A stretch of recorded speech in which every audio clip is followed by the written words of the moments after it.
Ils ont encore fouillé mes affaires, riant de mon besoin d'intimité. Traité de dramatique, j'ai tout vidé cette nuit et suis parti sans un mot.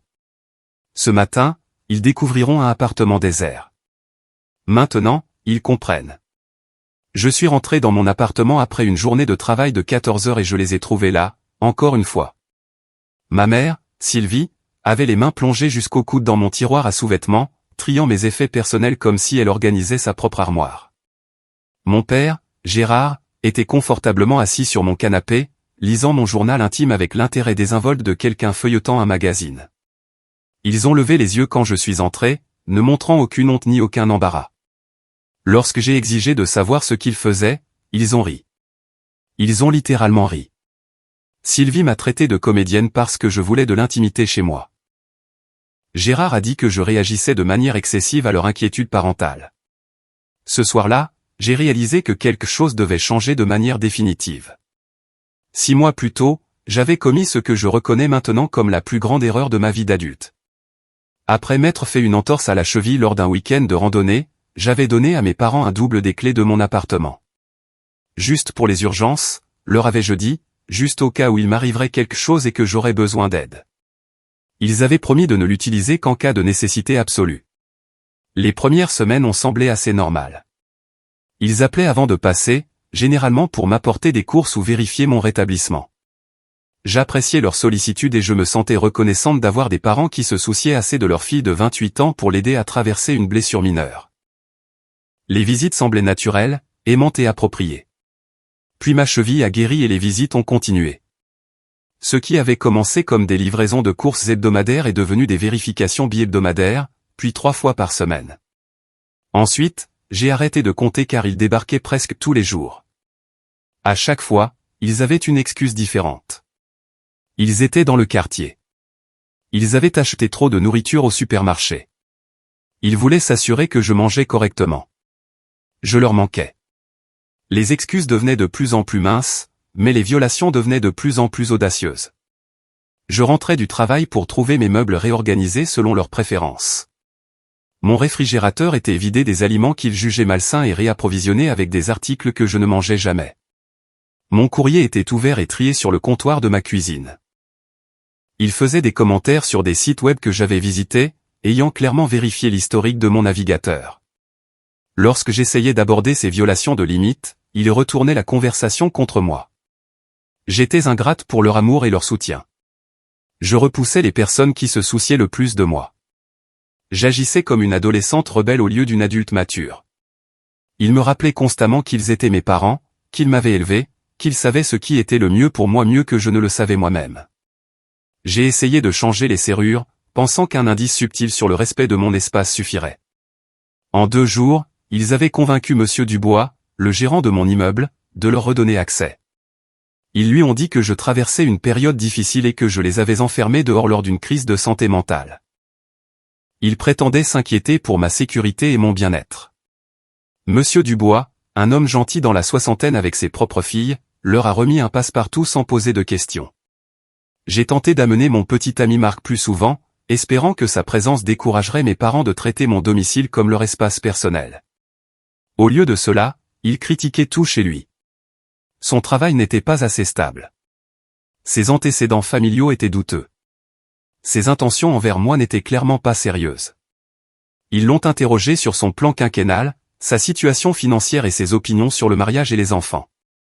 Marc a tenu 3 semaines avant de me dire qu'il ne pouvait pas supporter la surveillance et l'ingérence constante. Je ne lui en ai pas voulu de partir. Le point de rupture semblait arriver chaque semaine, mais ensuite quelque chose d'encore pire se produisait. Je pensais avoir atteint ma limite quand je les ai trouvés en train de réorganiser le placard de ma chambre par couleur et par saison. J'étais certaine de ne plus pouvoir tolérer quoi que ce soit quand j'ai découvert qu'ils avaient jeté mes pilules contraceptives, prétendant qu'ils étaient préoccupés par les effets secondaires potentiels. Je me suis senti complètement violé quand je les ai surpris en train de lire mes SMS sur mon téléphone pendant que j'étais sous la douche.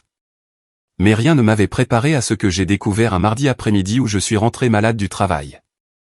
Mon ordinateur portable exécutait un programme d'enregistrement qui capturait automatiquement une vidéo lorsqu'un mouvement était détecté.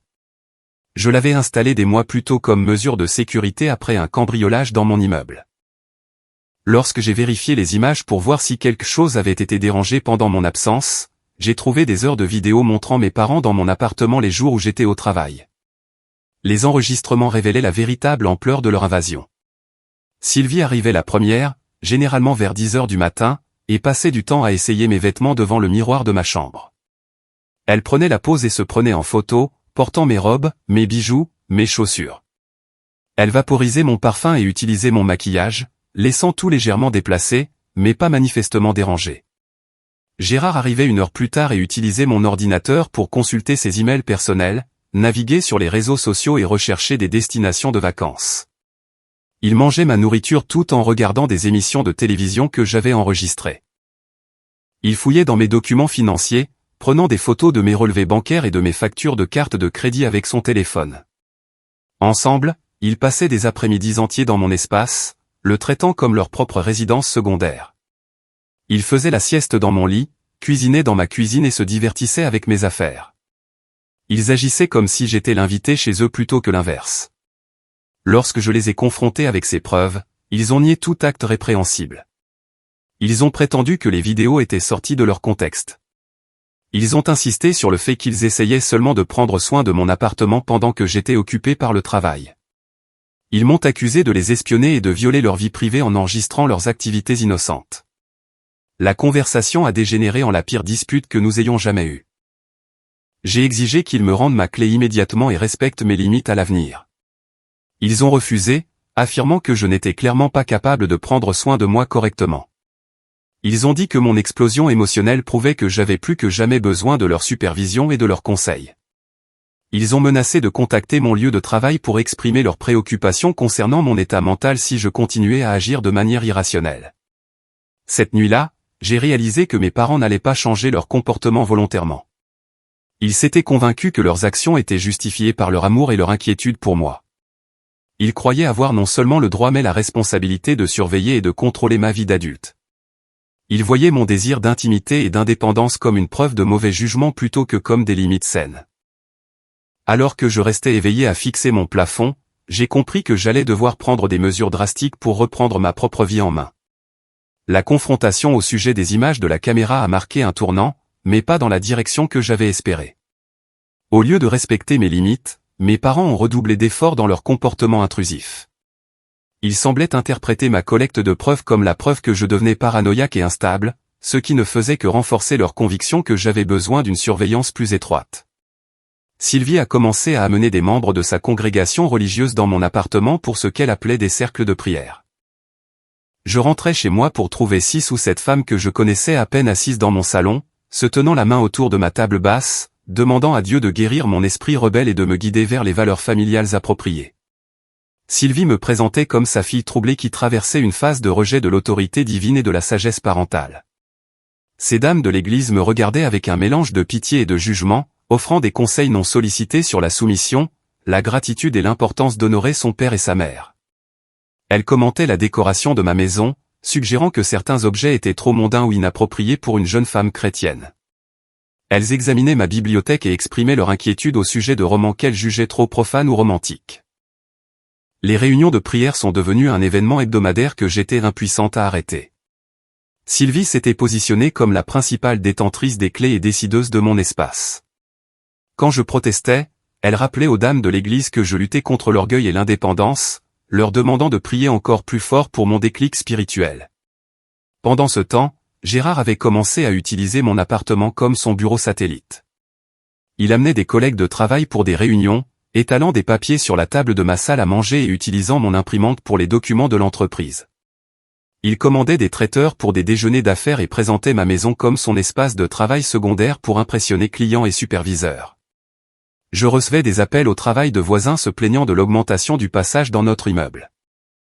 Madame Lebrun, qui vivait en face, a mentionné qu'elle avait dû demander à des inconnus de déplacer leur voiture de sa place de parking plusieurs fois par semaine. Thomas Moreau, de l'appartement en dessous du mien, s'est plaint du bruit des réunions d'affaires et des rassemblements religieux se produisant au-dessus de sa chambre pendant ses heures de sommeil, lui qui travaillait de nuit. Ma performance au travail a commencé à souffrir sensiblement. Sarah, ma superviseure au cabinet de marketing, m'a convoqué dans son bureau pour discuter de ma baisse d'attention aux détails et de mes délais non respectés. Je me retrouvais incapable de me concentrer sur des projets parce que j'étais constamment inquiète de ce que mes parents pouvaient faire en mon absence. J'ai commencé à prendre des pauses déjeuner plus longues pour passer devant mon immeuble et vérifier s'il y avait leur voiture. J'appelais mon appartement pendant la journée et je raccrochais quand ils répondaient sur mon propre téléphone fixe. Le stress affectait mon sommeil, mon appétit et mes relations avec mes collègues. Je me sentais comme une prisonnière qui avait le droit de sortir pour travailler mais n'avait aucun sanctuaire où retourner à la fin de la journée. Chaque soirée devenait un exercice d'incertitude et d'anxiété alors que je me demandais quelle nouvelle violation ou surprise je pourrais découvrir. La situation a atteint un nouveau niveau d'absurdité lorsque mes parents ont installé des verrous supplémentaires à l'intérieur de la porte de mon appartement.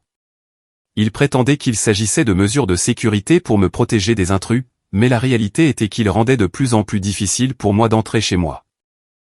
Je devais frapper et attendre qu'ils me laissent entrer comme une enfant demandant la permission d'entrer dans sa propre chambre. Un vendredi soir, j'ai ramené un nouveau rendez-vous galant à la maison après ce qui avait été un dîner et une conversation prometteur. David était un ingénieur logiciel que j'avais rencontré lors d'un événement de réseautage professionnel. Il était intelligent, drôle et respectueux. Je me sentais enthousiaste à l'idée de développer une relation significative avec quelqu'un qui semblait sincèrement intéressé à me connaître en tant qu'individu. Lorsque nous avons atteint la porte de mon appartement, je pouvais entendre des voix et des rires à l'intérieur.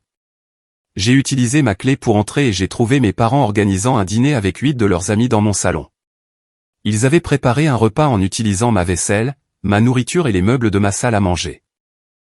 Ils avaient ouvert une bouteille de vin que je gardais pour une occasion spéciale. Ils avaient déplacé mes photos personnelles pour faire place à leur décoration de fête.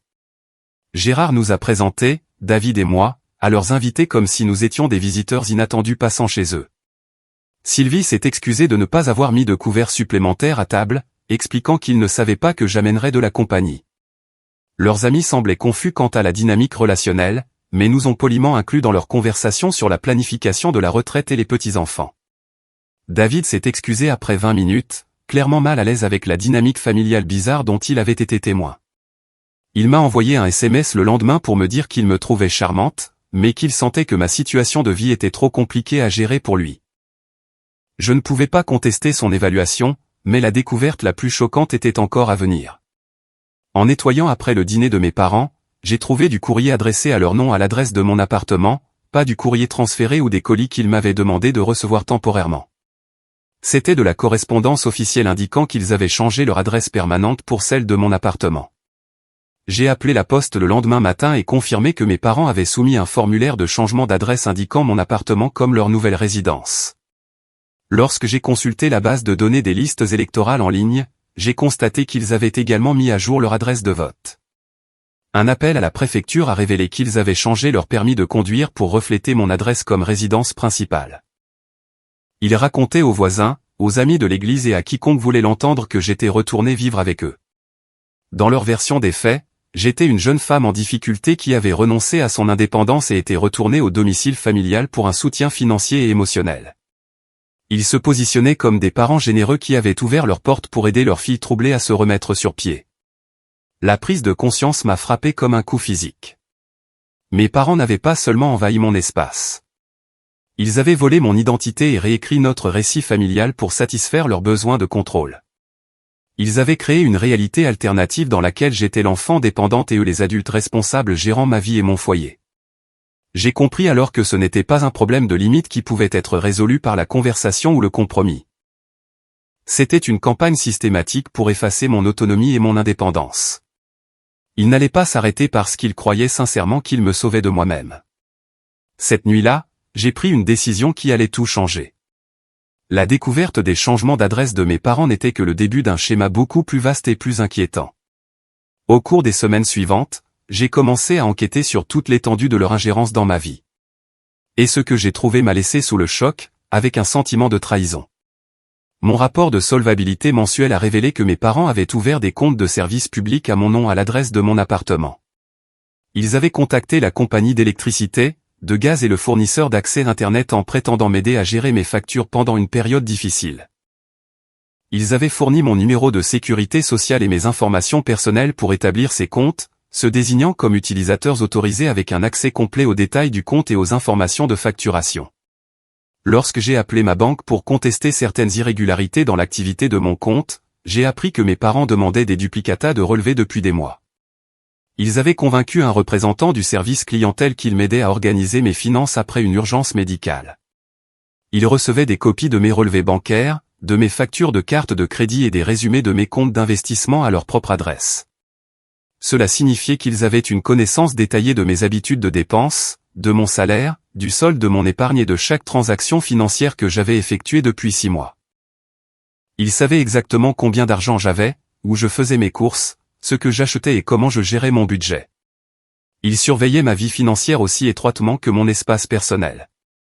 Les violations sont devenues plus effrontées et personnelles.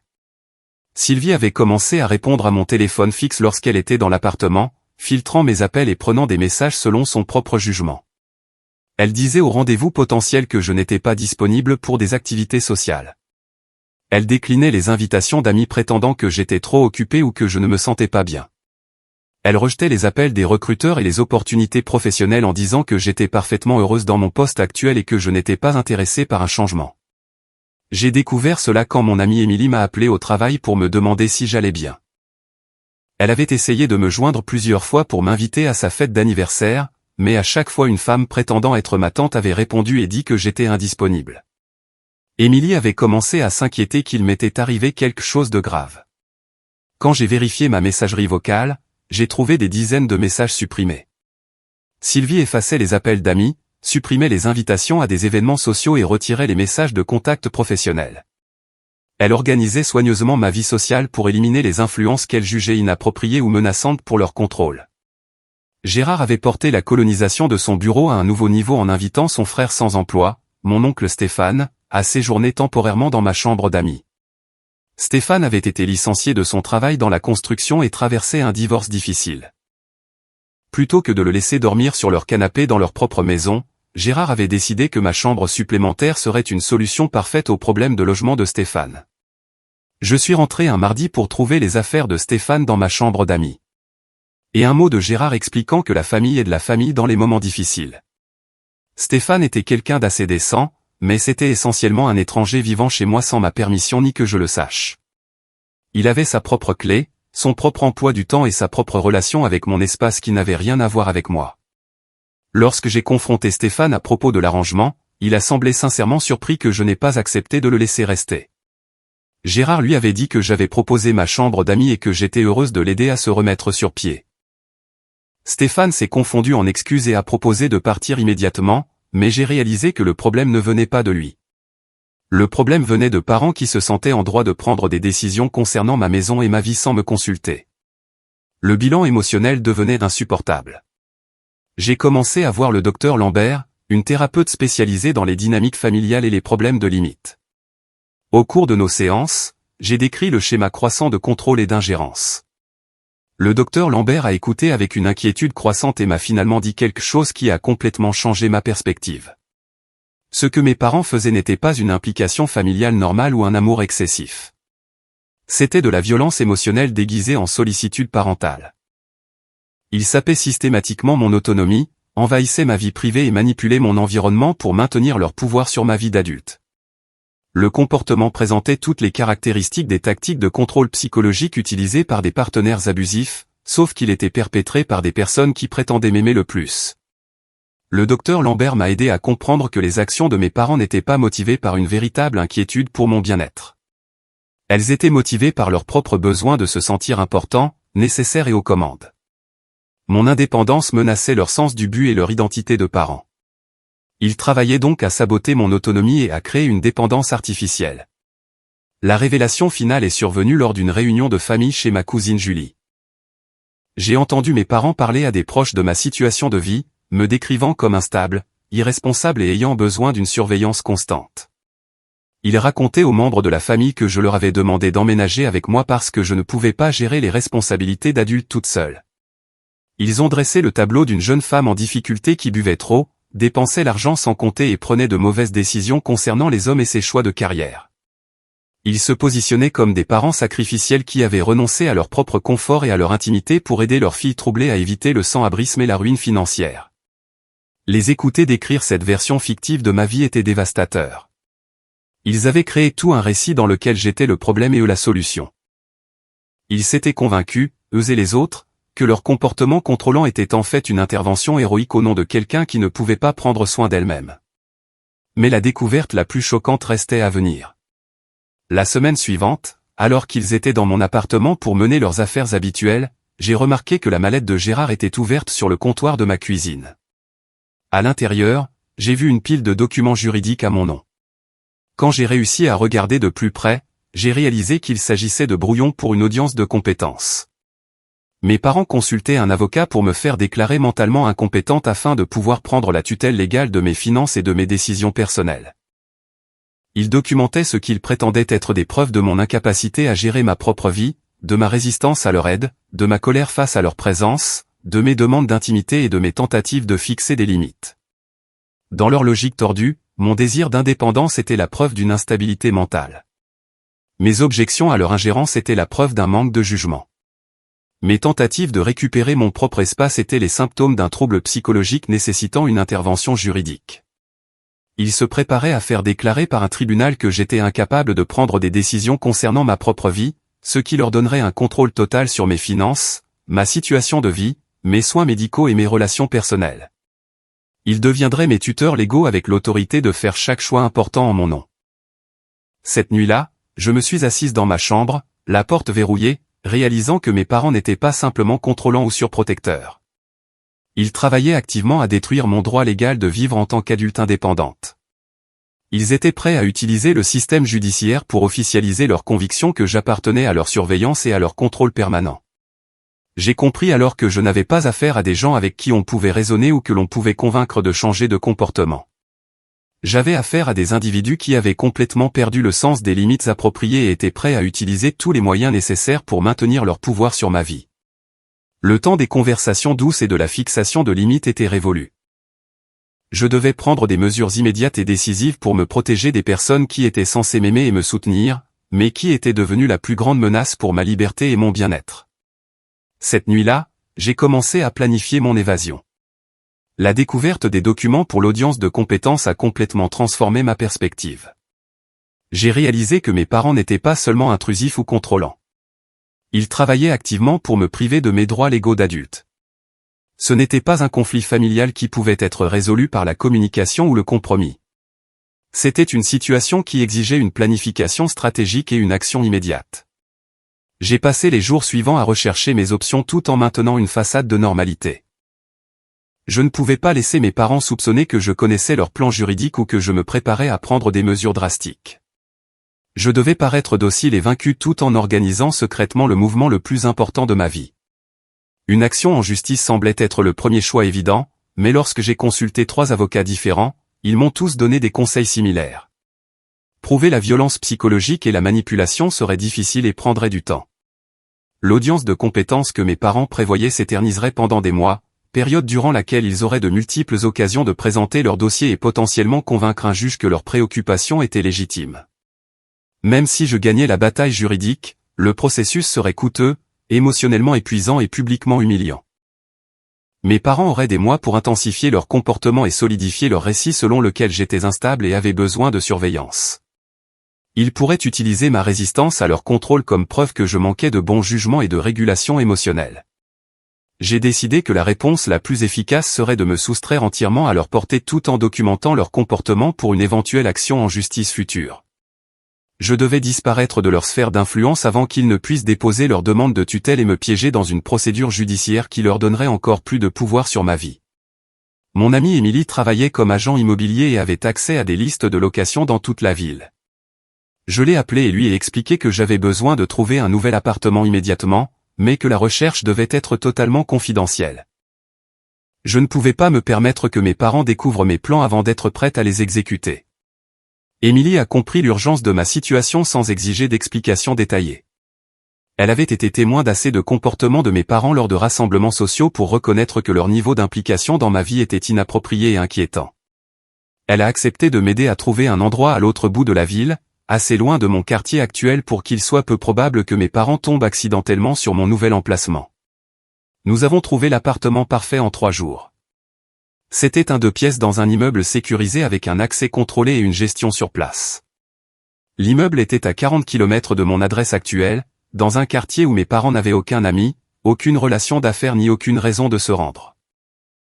Le loyer était légèrement plus élevé que ce que je payais actuellement, mais le coût supplémentaire était un petit prix à payer pour une véritable intimité et sécurité. Le processus de demande exigeait des références et une vérification des revenus, mais Émilie m'a aidé à naviguer dans ces exigences sans laisser de traces écrites qui pourraient remonter jusqu'à mes parents. J'ai utilisé mon adresse professionnelle pour toute correspondance et j'ai demandé à Émilie de gérer toute communication avec la société de gestion immobilière. Tout en sécurisant le nouvel appartement, j'ai commencé le processus minutieux de documentation de toutes les preuves du comportement de mes parents. J'ai imprimé des copies des relevés bancaires montrant leur accès non autorisé à mes informations financières. J'ai photographié les documents juridiques que j'avais trouvés dans la mallette de Gérard. J'ai enregistré des captures d'écran de leur changement d'adresse et des comptes de services publics ouverts à mon nom. J'ai aussi commencé à enregistrer nos conversations à l'aide d'une application sur mon téléphone. Je voulais capturer leurs réponses méprisantes à mes demandes d'intimité et leurs déclarations sur leur droit de contrôler ma situation de vie. Ces preuves seraient cruciales si jamais j'avais besoin d'intenter une action en justice ou d'obtenir une ordonnance restrictive. L'ouverture d'un nouveau compte bancaire exigeait un timing minutieux et de la discrétion. J'ai choisi une banque coopérative que mes parents n'avaient jamais utilisée et j'ai ouvert des comptes chèques et d'épargne à mon nom uniquement. J'ai commencé à transférer de petites sommes d'argent de mes comptes existants pour éviter de déclencher des alertes ou des rapports d'activité suspectes que mes parents pourraient remarquer grâce à leur accès non autorisé à mes informations financières. J'ai recherché des entreprises de déménagement et j'ai trouvé Déménagement Horizon, une entreprise spécialisée dans les déménagements d'urgence et confidentiels. Ils avaient l'expérience d'aider les gens à échapper à des situations de violence domestique et comprenaient la nécessité d'un secret total et d'une exécution rapide. Lorsque j'ai expliqué ma situation, le coordinateur, Julien, m'a assuré qu'il pouvait emballer et transporter tout mon appartement en une seule opération nocturne. Le timing de mon déménagement nécessitant une planification minutieuse autour du calendrier de visite de mes parents. Par des mois d'expérience non désirée, j'avais appris qu'ils visitaient généralement mon appartement les mardis, jeudis et samedis. Ils arrivaient habituellement vers 10 h du matin et restaient 3 à 4 heures. J'ai décidé de programmer le déménagement pour un vendredi soir, ce qui me donnerait tout le week-end pour m'installer dans mon nouvel appartement avant qu'ils ne découvrent mon absence lors de leur prochaine visite programmée. Ce timing me permettrait également de nettoyer mon ancien appartement à fond et de tout laisser en parfait état, éliminant tout motif de plainte concernant des dommages matériels ou un abandon. Arranger des congés au travail présentait un autre défi. Je ne pouvais pas demander des jours de vacances trop longtemps à l'avance, car mes parents pourraient remarquer le changement dans mon emploi du temps et devenir méfiants. Je ne pouvais pas non plus expliquer la vraie raison de mon absence, car mes collègues pourraient révéler des informations par inadvertance si mes parents contactaient mon lieu de travail pour me chercher. J'ai dit à Sarah, ma superviseure, que je prenais un long week-end pour une pause santé mentale. Ce n'était pas entièrement faux, et Sarah avait déjà exprimé son inquiétude au sujet de mon niveau de stress et de la baisse de mes performances. Elle a approuvé les congés sans demander d'explications détaillées. La partie la plus difficile émotionnellement de ma planification consistait à décider quoi faire au sujet de mon oncle Stéphane, qui vivait toujours dans ma chambre d'amis. Il était devenu une victime innocente des violations de limites de mes parents, et je me sentais mal à propos de la position dans laquelle il l'avait mis. J'ai décidé de lui dire en privé que je déménageais et de lui suggérer de prendre d'autres dispositions directement avec Gérard. Quand j'ai abordé Stéphane au sujet de la situation, il a été incroyablement compréhensif et s'est excusé. Il avait déjà commencé à se sentir mal à l'aise de rester dans mon appartement sans ma permission explicite. Il m'a remercié d'avoir été honnête avec lui et a promis de trouver un autre endroit où rester avant que mes parents ne découvrent que j'étais parti. Pendant cette période de planification, je devais maintenir l'apparence de la normalité tout en me préparant intérieurement à l'action la plus dramatique que j'ai jamais entreprise. J'ai continué à assister à leurs réunions de prière et à leurs rassemblements d'affaires sans protester. Je répondais à leurs questions sur mes activités quotidiennes et mes projets futurs par des réponses vagues mais satisfaisantes. Le plus dur était de faire semblant de ne pas connaître leur plan juridique. Quand ils faisaient des commentaires sur mon besoin d'orientation ou de surveillance, je devais me mordre la langue et éviter de révéler que j'avais découvert leurs véritables intentions. Lorsqu'ils discutaient de ma situation de vie avec des visiteurs, je devais écouter leurs récits fictifs sur ma dépendance et mon instabilité sans me défendre. Mais pendant que je jouais le rôle de la fille docile, je prenais aussi des photos de tout ce qu'ils déplaçaient, changeaient ou prenaient dans mon appartement. Je documentais leur présence non autorisée et leur traitement de mon espace comme leur propriété personnelle. Je construisais un dossier complet de leur comportement invasif qui soutiendrait mon cas s'ils tentaient de prétendre que j'avais abandonné mes responsabilités ou agi de manière irrationnelle. À l'approche de la date de mon déménagement, je ressentais un mélange d'excitation et de terreur. J'étais sur le point de prendre le plus grand risque de ma vie d'adulte, couper les liens avec mes parents et recommencer à zéro dans un nouvel environnement où ils ne pourraient pas me trouver ni me contrôler. Mais j'étais aussi sur le point de récupérer mon droit de vivre en tant qu'adulte indépendante, libre de toute surveillance, manipulation et ingérence constante. Pour la première fois depuis des mois, je serais capable de rentrer chez moi dans un espace qui m'appartenait vraiment, où je pourrais prendre mes propres décisions et vivre selon mes propres valeurs et préférences. La nuit précédant mon déménagement, je suis resté allongé dans mon lit pour la dernière fois, écoutant les bruits de mon quartier et pensant au courage qu'il faudrait pour aller au bout de mon plan. Je savais que ma relation avec mes parents pourrait ne jamais se remettre de cette action. Je comprenais que je choisissais ma propre liberté plutôt que leurs sentiments et leurs attentes. Mais je savais aussi que rester signifierait accepter une vie d'enfance permanente où deux autres personnes auraient toujours le dernier mot sur mon foyer, mes finances, mes relations et mon avenir. Et ce n'était pas une vie qui valait la peine d'être vécue. Le vendredi soir est arrivé avec un mélange d'anticipation et de terreur absolue parcourant mon corps. J'avais pris ma journée au travail, disant à Sarah que je devais régler des affaires personnelles, ce qui était certainement vrai. J'ai passé la matinée à faire les derniers arrangements et à revérifier chaque détail de mon plan d'évasion. Déménagement Horizon avait été incroyablement professionnel tout au long du processus de planification. Julien, le coordinateur de l'équipe, m'a appelé à 17h pour confirmer que son équipe arriverait à mon appartement à minuit pile.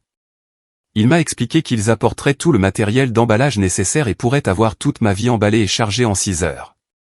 Le timing était crucial car mes parents visitaient généralement le samedi matin vers 10h. Cela me donnerait une marge confortable pour terminer le déménagement et nettoyer l'appartement avant qu'ils n'arrivent pour le trouver vide. Julien m'a assuré que son équipe avait de l'expérience avec ce type de déménagements urgents et comprenait l'importance de travailler rapidement et silencieusement. À 23h30 ce soir-là, je me tenais dans mon appartement, jetant un dernier regard sur l'espace qui était devenu une prison plutôt qu'un foyer. Je ressentais un mélange complexe de tristesse et de soulagement. Cela avait été mon premier appartement en tant qu'adulte indépendante, l'endroit où j'avais prévu de construire ma vie autonome. Au lieu de cela, c'était devenu le théâtre de la période la plus contrôlante et la plus envahissante de mon existence. L'équipe de déménagement est arrivée précisément à minuit avec l'efficacité d'une opération militaire. Julien m'a présenté Karim et Manon, deux déménageurs expérimentés qui avaient clairement déjà géré des situations sensibles. Ils ont travaillé avec une vitesse et une organisation remarquables, emballant les meubles, mettant les affaires en carton et étiquetant tout selon un plan systématique. Alors qu'ils emballaient mes biens, j'ai réalisé combien mes parents avaient réellement pris de choses dans mon appartement au fil des mois. Ma collection de bijoux était considérablement plus petite que dans mes souvenirs. Plusieurs photos de famille manquaient. Des documents importants avaient été déplacés vers des endroits que je n'avais pas choisis. Ils avaient progressivement transféré mes affaires vers leur propre maison, traitant mes possessions comme des biens familiaux communs. Cette découverte m'a incité à prendre une décision qui semblait à la fois terrifiante et nécessaire. J'ai décidé de récupérer mes affaires volées chez mes parents pendant qu'ils dormaient.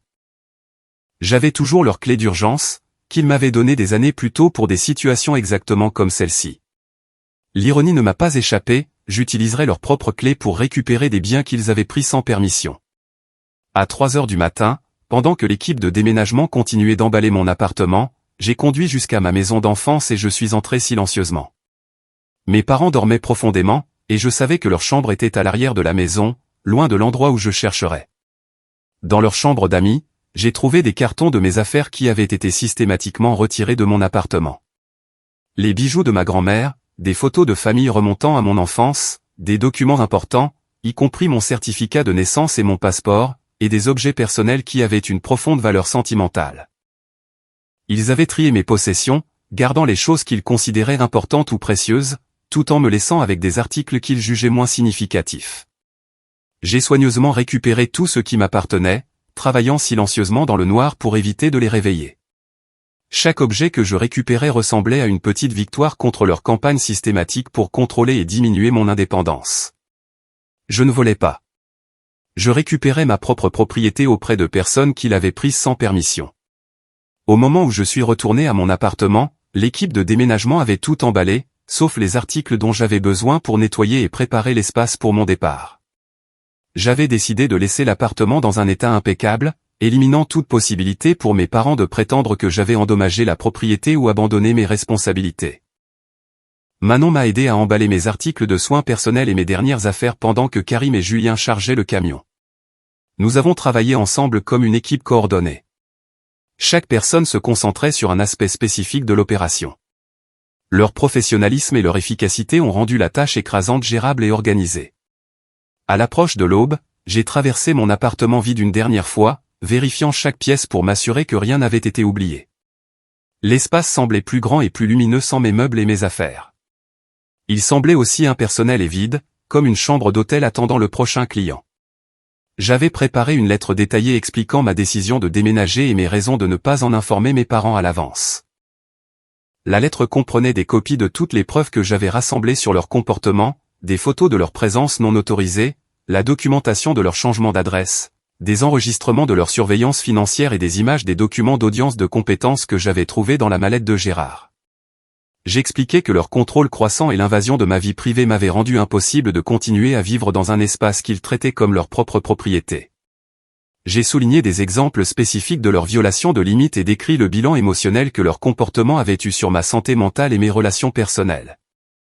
Plus important encore, j'ai inclus un avis formel indiquant que tout harcèlement, surveillance ou tentative de me localiser ultérieure entraînerait une action en justice, y compris des ordonnances restrictives et des accusations de harcèlement et d'usurpation d'identité. Je voulais qu'ils comprennent que j'étais prête à me défendre légalement s'ils continuaient leur comportement invasif. La lettre m'avait pris des semaines à écrire parce que je voulais qu'elle soit claire, complète et juridiquement solide sans être cruelle ou inutilement blessante. Je voulais qu'ils comprennent mon point de vue et reconnaissent l'impact de leurs actions, même si je doutais qu'ils acceptent la responsabilité de leur comportement. J'ai placé la lettre sur le comptoir de la cuisine où ils la trouveraient immédiatement en entrant dans l'appartement. J'ai également laissé des copies de toutes les preuves et une liste des violations juridiques que je pourrais poursuivre s'ils choisissaient d'escalader la situation plutôt que de respecter ma décision. À 7 heures du matin, j'ai remis mes clés à Madame Sanchez, la gérante de l'immeuble, et j'ai reçu la confirmation que mon bail avait été correctement résilié. Madame Sanchez a été gentille et compréhensive, expliquant qu'elle avait remarqué la quantité inhabituelle d'activité dans mon appartement et s'était inquiétée pour mon bien-être. Elle m'a souhaité bonne chance pour mon nouveau départ et a promis de ne fournir aucune information sur ma nouvelle adresse à quiconque pourrait se renseigner. Le trajet jusqu'à mon nouvel appartement ressemblait à un voyage vers un autre monde. En suivant le camion de déménagement à travers la ville, j'ai réalisé que je ne faisais pas que changer d'adresse. Je récupérais mon droit de vivre en tant qu'adulte indépendante. Pour la première fois depuis des mois, je serais capable de rentrer chez moi dans un espace qui m'appartenait entièrement. Mon nouvel immeuble était tout ce que j'avais espéré. Le hall nécessitait une carte magnétique pour l'accès, et les visiteurs devaient être annoncés par la réception avant d'être autorisés à monter. L'appartement lui-même était lumineux et aéré avec de grandes fenêtres et des équipements modernes. Il semblait sûr, privé et plein de possibilités pour créer la vie que je voulais. Pendant que l'équipe de déménagement déchargeait mes affaires, j'ai installé un petit système de surveillance dans mon ancien appartement à l'aide de caméras sans fil que j'avais acheté à cet effet. Je voulais documenter la réaction de mes parents lorsqu'ils découvriraient mon absence. Ces images serviraient de preuve de leur réponse et pourraient être cruciales s'ils décidaient d'escalader leur comportement ou d'intenter une action en justice contre moi. À midi, j'étais assise dans mon nouveau salon, entourée de cartons, mais me sentant plus en paix que je ne l'avais été depuis des mois. Mon téléphone était éteint, ma nouvelle adresse était confidentielle et j'étais enfin libre de l'anxiété constante de me demander quelle violation ou surprise m'attendrait en rentrant chez moi. Le plus dur était passé. J'avais réussi à échapper à une situation qui détruisait ma santé mentale et menaçait mes droits légaux en tant qu'adulte. J'avais récupéré mes affaires, ma vie privée et mon autonomie. Maintenant, je n'avais plus qu'à attendre et voir comment mes parents réagiraient en entrant dans un appartement vide et en réalisant que leur fille adulte avait choisi la liberté plutôt que leur version de l'amour familial. Samedi matin à 10h15, mes caméras cachées ont capturé le moment où mes parents ont découvert leur perte de contrôle. Les images ont révélé une séquence d'émotions et de réactions qui était à la fois satisfaisante et profondément troublante à observer depuis mon nouvel appartement à l'autre bout de la ville. Gérard est entré le premier en utilisant sa clé et en lançant une salutation joyeuse comme il le faisait habituellement. Lorsqu'aucune réponse n'est venue, il a supposé que je dormais ou que j'étais sous la douche.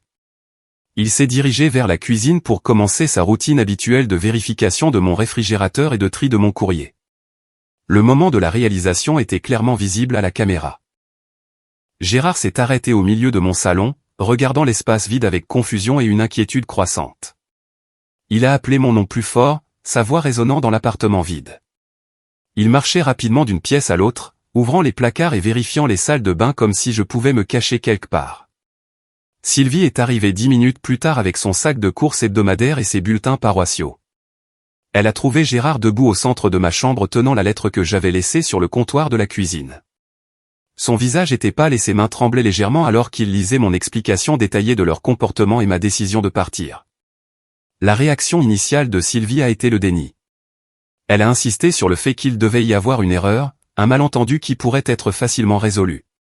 Elle a suggéré que j'étais parti en voyage et que j'avais oublié de le mentionner. Elle a émis la théorie que j'avais déplacé mes affaires dans un garde-meuble pour une raison quelconque et que je serais bientôt de retour pour tout expliquer. Mais alors que Gérard lisait des passages de ma lettre à haute voix, le déni de Sylvie s'est transformé en panique. Elle a commencé à pleurer et à faire les 100 pas dans les pièces vides, appelant mon nom comme si je pouvais me matérialiser si elle demandait assez fort. Elle a appelé mon téléphone portable à plusieurs reprises, laissant des messages vocaux de plus en plus frénétiques me suppliant de rentrer à la maison et promettant que tout pourrait être résolu par la conversation. La réponse de Gérard était la colère plutôt que la tristesse. Il s'est concentré sur les preuves juridiques que j'avais incluses avec ma lettre, devenant particulièrement agité quand il a vu les copies des documents d'audience de compétence. Il semblait plus contrarié d'avoir été pris dans ses manœuvres juridiques que de perdre le contact avec moi.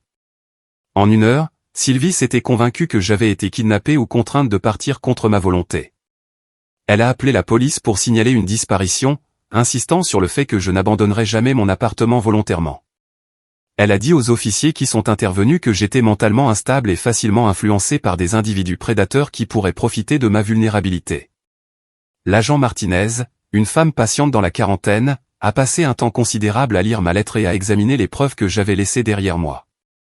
Elle a expliqué à mes parents que j'étais une adulte partie volontairement et que j'avais fourni des explications détaillées pour ma décision. Elle les a informés qu'aucun crime n'avait été commis et que le dépôt de fausses déclarations à la police pouvait entraîner des poursuites contre eux. Gérard a exigé que la police enquête sur ma disparition et traque quiconque m'avait aidé à partir. Il a insisté sur le fait que j'avais subi un lavage de cerveau ou que j'avais été manipulé par quelqu'un ayant des arrière-pensées. Il a suggéré que ma thérapeute ou mes collègues m'avaient convaincu d'abandonner ma famille et de rejeter leur amour et leur soutien. L'agent Martinez a écouté leurs préoccupations avec une courtoisie professionnelle, mais a clairement reconnu la situation pour ce qu'elle était. Elle a conseillé à mes parents de respecter ma décision et de me laisser de l'espace pour les contacter quand je serais prête.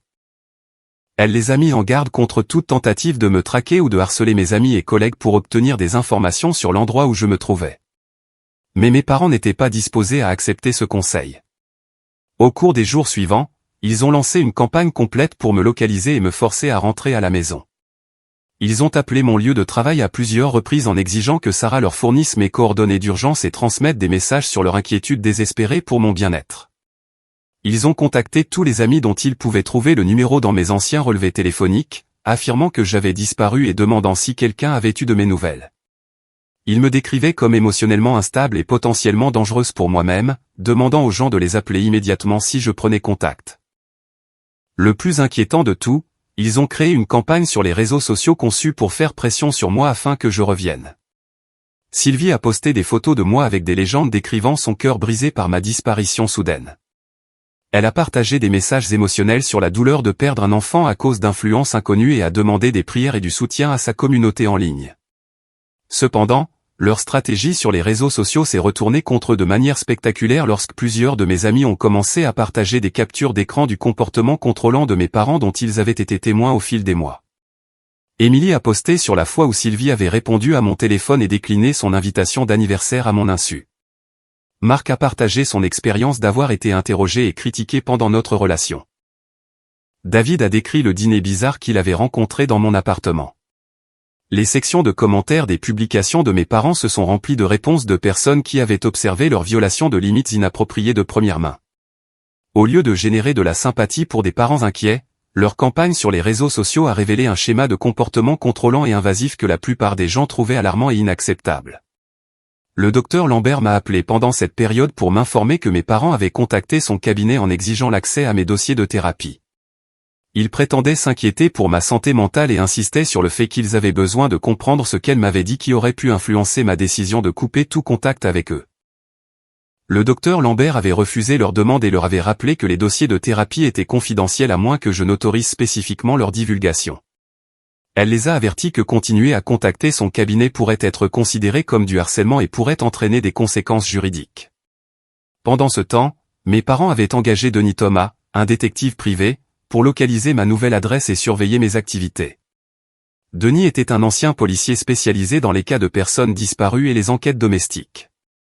Il avait reçu pour instruction de me trouver le plus rapidement possible et de faire rapport sur ma situation de vie et ma routine quotidienne. Mais Denis était aussi un professionnel éthique qui reconnaissait les dynamiques familiales problématiques lorsqu'il les rencontrait. Après avoir examiné les preuves fournies par mes parents sur ma prétendue instabilité, il est devenu méfiant quant à leur motivation et a décidé d'enquêter plus en profondeur sur la situation.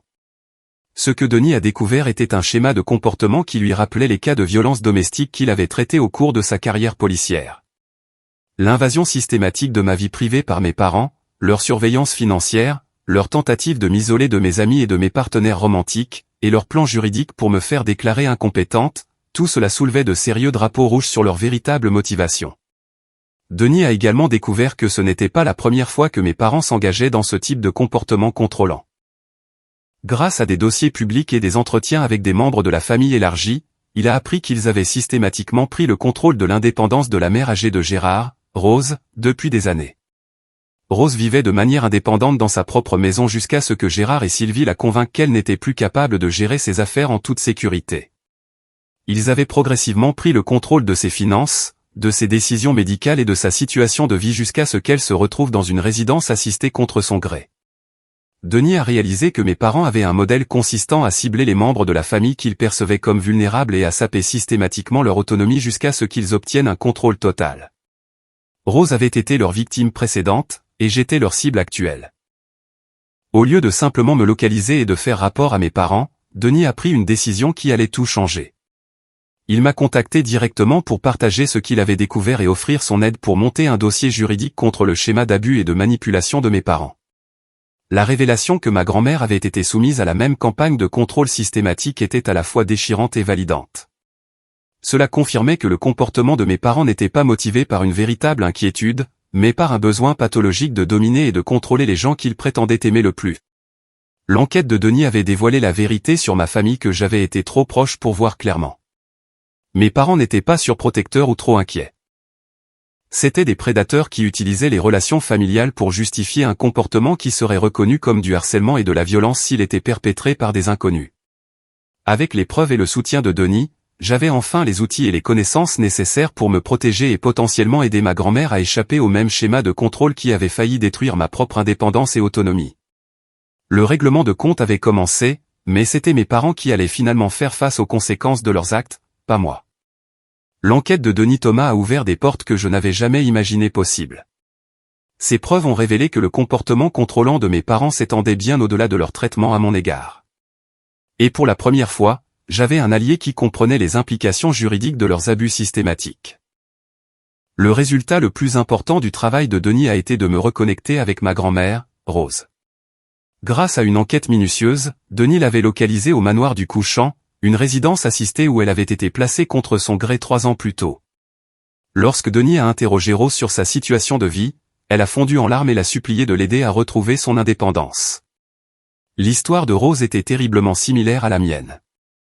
Gérard et Sylvie l'avaient progressivement convaincue qu'elle devenait oublieuse et qu'elle n'était pas en sécurité vivant seule. Ils avaient pris en charge le paiement de ses factures, prétendant qu'elle faisait des erreurs.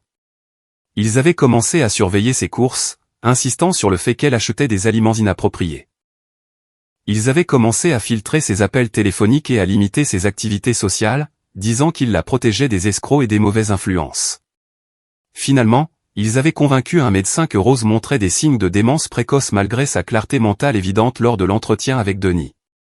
Ils avaient utilisé ce diagnostic pour justifier son placement en résidence assistée et prendre le contrôle de ses finances, de sa propriété et de ses décisions personnelles. Quand Denis m'a amené voir Rose, j'ai trouvé une femme vive et en colère qui avait été piégée dans un établissement qu'elle détestait par des enfants qui prétendaient l'aimer. Elle essayait depuis 3 ans de convaincre les travailleurs sociaux et le personnel médical qu'elle était mentalement compétente et voulait retourner vivre de manière indépendante, mais Gérard et Sylvie s'étaient positionnés comme ses principaux défenseurs et décideurs. Rose et moi avons passé des heures à comparer nos expériences et à documenter les schémas parallèles de contrôle et de manipulation que nous avions toutes deux endurés. Nous avons réalisé que mes parents avaient affiné leurs techniques sur Rose avant de me les appliquer. Ils avaient appris à utiliser des préoccupations semblant légitimes concernant la sécurité et le bien-être pour justifier une surveillance invasive et l'élimination progressive de l'autonomie personnelle. Ensemble, nous avons contacté les services de protection des adultes et déposé des plaintes formelles concernant les abus systématiques que nous avions subis toutes les deux. Laurence, une travailleuse sociale expérimentée dans les cas impliquant des membres de la famille exploitant leurs relations pour obtenir un contrôle inapproprié sur des adultes vulnérables, a examiné nos preuves dans l'enquête de Denis avec une inquiétude croissante. Elle a expliqué que ce que mes parents avaient fait à Rose et à moi s'appelait de l'abus de tutelle, une forme de maltraitance des personnes âgées qui pouvait aussi s'appliquer aux jeunes adultes. Ils avaient utilisé des affirmations fausses ou exagérées sur notre compétence pour justifier la prise de contrôle de nos vies et de nos finances. L'affaire juridique a avancé plus rapidement que je ne l'avais prévu. Avec les preuves de Denis, le témoignage de Rose et la documentation que j'avais rassemblée sur leur comportement, nous avions une base solide pour des accusations criminelles et des recours civils. L'employeur de Gérard a été impliqué lorsque les enquêteurs ont découvert qu'il utilisait les ressources de l'entreprise pour me chercher et mener une surveillance sur mon ancien immeuble. Il a été mis en congé administratif en attendant une enquête interne et a finalement perdu son emploi pour utilisation abusive du temps et du matériel de l'entreprise. La communauté religieuse de Sylvie a été choquée d'apprendre les abus systématiques et la tromperie qu'elle et Gérard perpétraient. Lorsque toute l'histoire a émergé, y compris leur plan pour me faire déclarer incompétente et leur contrôle non autorisé sur la vie de Rose, de nombreux amis de longue date ont pris leur distance avec la famille. Le tribunal a ordonné que Gérard et Sylvie suivent une thérapie et des programmes de gestion de la colère dans le cadre d'un accord de plaidoyer qui leur a permis d'éviter la prison. Ils ont également été tenus de faire une restitution financière pour l'argent qu'ils avaient dépensé des comptes de Rose et de couvrir les coûts de son retour à une vie indépendante. Plus important encore, le tribunal a émis des ordonnances de protection protégeant à la fois Rose et moi de tout contact ou harcèlement ultérieur. Il était interdit à Gérard et Sylvie d'approcher nos domiciles, lieux de travail ou activités sociales. Il leur était interdit de contacter nos amis, collègues ou prestataires médicaux. Toute violation de ces ordonnances entraînerait une arrestation immédiate et des poursuites. La résolution juridique m'a donné la sécurité et la tranquillité d'esprit dont j'avais besoin pour reconstruire ma vie. Je me suis jeté dans mon travail avec une énergie et une concentration renouvelées, obtenant une promotion au poste de coordinatrice marketing senior en 6 mois. Ma superviseure Sarah a commenté l'amélioration spectaculaire de mes performances et de mon attitude, bien que je ne lui ai jamais raconté toute l'histoire de ce qui me retenait. J'ai commencé à sortir avec Antoine, un collègue de notre service comptabilité, qui était patient et compréhensif quant à mon besoin de prendre les relations lentement. Antoine avait grandi dans une famille saine avec des limites appropriées, et sa perspective m'a aidé à reconnaître à quoi ressemblaient des dynamiques familiales normales.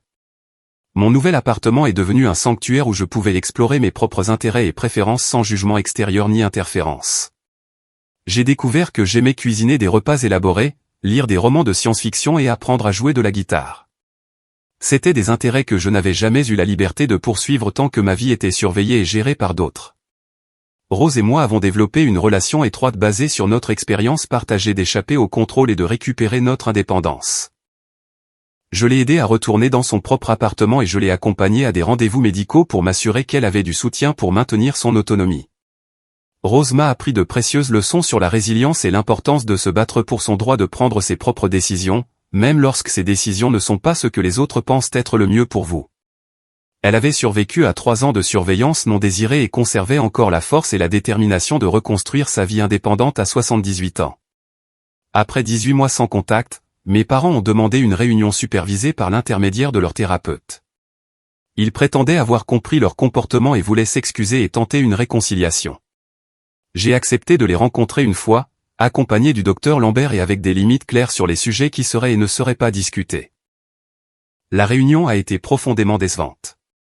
Bien que Gérard et Sylvie aient présenté des excuses pour avoir mal compris mon besoin d'indépendance, ils ont continué à minimiser leur comportement et à blâmer des influences extérieures pour notre conflit familial. Ils ont affirmé que leurs actions avaient été motivées par l'amour et l'inquiétude, et ils ont eu du mal à reconnaître la nature systématique de leurs abus. Ils voulaient connaître mon adresse, mon numéro de téléphone et des détails sur ma vie actuelle. Ils ont posé des questions sur Antoine et si je prenais de bonnes décisions financières. Ils ont suggéré que nous pourrions avoir une relation saine si j'étais simplement plus compréhensif de leurs préoccupations parentales et plus disposé à accepter leurs conseils. J'ai réalisé au cours de cette réunion que mes parents n'avaient pas fondamentalement changé leur point de vue sur mon droit à l'autonomie et à la vie privée. Ils avaient appris à utiliser un langage différent et des approches plus subtiles, mais ils croyaient toujours qu'ils devaient avoir accès à mes informations personnelles et avoir leur mot à dire sur mes décisions de vie. Je leur ai dit que j'étais ouverte à une relation basée sur le respect mutuel et des limites appropriées, mais que tout contact futur devrait honorer mon droit à la vie privée et à l'indépendance. Je ne partagerai pas mon adresse ni mes détails personnels. Je n'accepterai pas de conseils non sollicités sur mes relations ou mes finances. Je ne tolérerai aucune tentative de surveiller ou de contrôler mes activités. Ils n'étaient pas disposés à accepter ces conditions, insistant sur le fait que les familles saines partagent des informations et que mon désir d'intimité indiquait que j'étais toujours influencé par des gens qui voulaient nuire à notre relation. La réunion s'est terminée sans accord et sans plan pour un contact futur. 6 mois plus tard, j'ai appris par Denis que mes parents avaient déménagé dans le sud de la France pour vivre près de la sœur de Sylvie. Ils avaient vendu leur maison et quitté la ville sans tenter de me contacter à nouveau. Je me suis senti soulagé qu'ils aient choisi de construire une nouvelle vie ailleurs plutôt que de continuer à se concentrer sur le contrôle de la mienne. Aujourd'hui, je comprends que ma décision d'échapper au contrôle de mes parents ne visait pas seulement à protéger ma propre indépendance. Il s'agissait de briser un cycle d'abus qui avait déjà réclamé l'autonomie de Rose et se serait probablement poursuivi avec les générations futures s'il n'avait pas été confronté et arrêté. Certaines personnes pourraient penser que ma réponse était extrême ou que j'aurais dû essayer plus fort d'arranger les choses avec ma famille, mais j'ai appris par la thérapie et l'expérience que certaines situations ne peuvent pas être résolues par le compromis ou la communication. Parfois, se protéger nécessite de faire des choix que d'autres personnes ne comprendront pas ou n'approuveront pas. Fixer des limites avec des personnes qui refusent de les respecter n'est ni cruel ni ingrat. C'est un acte d'auto-préservation et une affirmation de votre droit humain fondamental de vivre en tant qu'adulte autonome. Les relations familiales doivent être basées sur l'amour et le respect, pas sur le contrôle et la manipulation déguisée en sollicitude. La leçon la plus importante que j'ai apprise est que vous ne pouvez pas changer les gens qui ne veulent pas changer. Mais vous pouvez toujours changer votre propre situation en faisant des choix courageux sur ce que vous accepterez et n'accepterez pas dans votre vie. Parfois, les personnes qui prétendent vous aimer le plus sont celles qui sont le plus menacées par votre indépendance et votre croissance. Déménager au milieu de la nuit a été la chose la plus effrayante que j'ai jamais faite. Mais c'était aussi la décision la plus importante que j'ai jamais prise. Cela m'a rendu ma vie, ma liberté et mon avenir. Cela a permis à Rose de retrouver son indépendance. Cela a brisé un schéma d'abus qui aurait pu se poursuivre pendant des générations. Aujourd'hui, je vis dans une belle maison qu'Antoine et moi avons achetée ensemble. Nous avons des relations saines avec sa famille et avec les amis qui m'ont soutenu tout au long de mon évasion et de mon rétablissement. Nous planifions notre mariage et Rose me conduira à l'hôtel parce qu'elle représente le courage et la force que j'ai dû trouver en moi-même.